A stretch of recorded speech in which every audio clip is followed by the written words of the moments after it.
The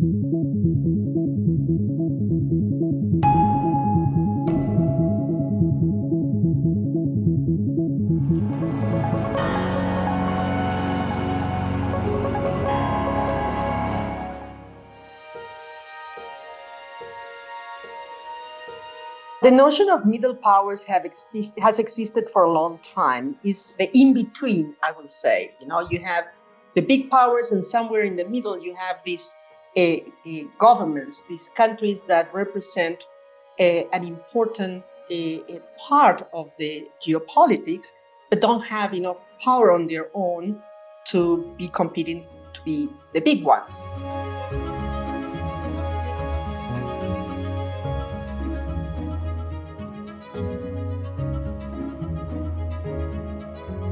One of the challenges we face is that all of the major institutions that we have for proposing solutions or solving problems are increasingly sort of stuck in this geopolitical tension.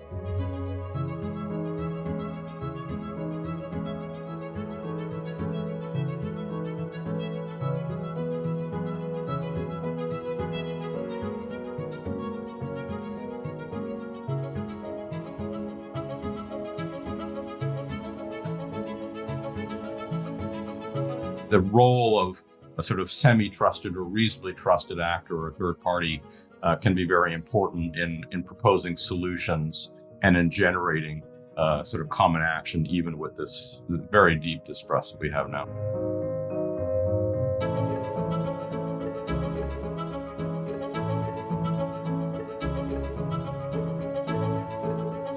We thought it might be worth exploring a mechanism where the constructive major and middle powers, the Japans, the Brazils, the Canadas, the Australias, etc., could come together to see about proposing solutions to kind of concert their efforts.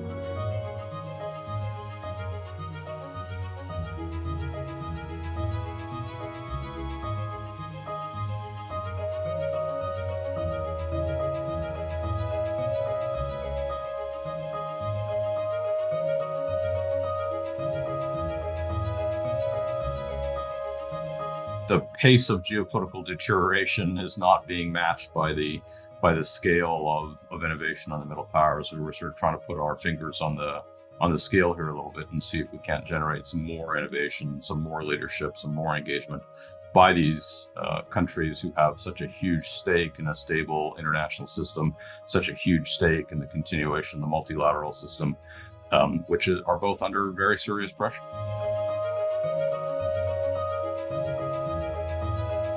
I think there is an opportunity with Ukraine. Ukraine needs some sort of thinking out of the box. We are stuck there. It's a very dangerous situation. I think there is an opportunity for some of the middle powers that we have mentioned to come up with options that could start a different conversation, or a conversation, not even a different conversation, on how to at least stop the disaster that is taking place. Water is one of the highest points of potential conflict in the future because of what is going to be the lack of water in most parts of the world due to climate change. This could bring together some very unusual middle powers associated to try to find proposals on how to tackle this question. Our best bet is for the middle and major powers to take on this role as advocates for multilateralism, as channels for conflict management and de-escalation. If we see them take on this role, then the prospects of sort of stumbling through the next few years without major disaster go up, and if they don't, they go down.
we need to understand is the principal mechanism by which climate change will be felt by people is through more severe extreme weather, more severe and more frequent extreme weather. It's not that the world is just going to get incrementally slightly hotter. We'll experience these extreme events first. And this is largely driven by the water cycle, but lots of other processes as well. So what you see is that places that are already dry tend to get drier until it flips and then they get inundated. And places that are already wet tend to get significantly wetter until it flips and they get a drought.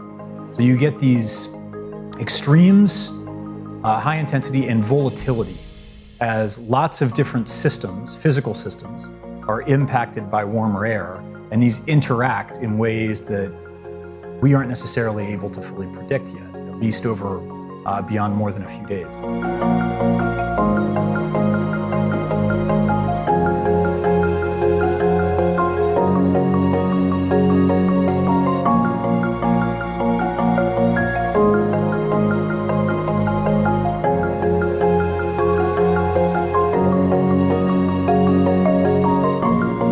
What Dubai saw is emblematic of what we will continue to see in various places around the world. And in fact, what we have been seeing over the last several years, from the flash flooding in Libya last year, to what we saw in Pakistan, to what we saw in Europe last summer, to what we've seen in China.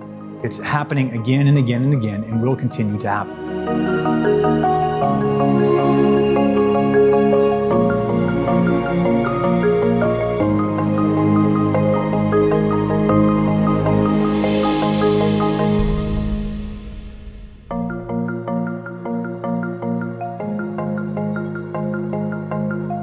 First thing is we need to have systems in place to warn people when such events are coming. The second thing is we need to protect people from these events. And that means plans.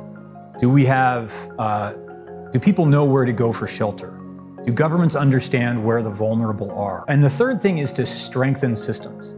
Many of our critical infrastructures, from transportation to water to food, were built with a different set of climactic circumstances in mind. And they need to be upgraded for the increased likelihood of these kinds of events. And that requires a lot of money, but also a lot of innovation.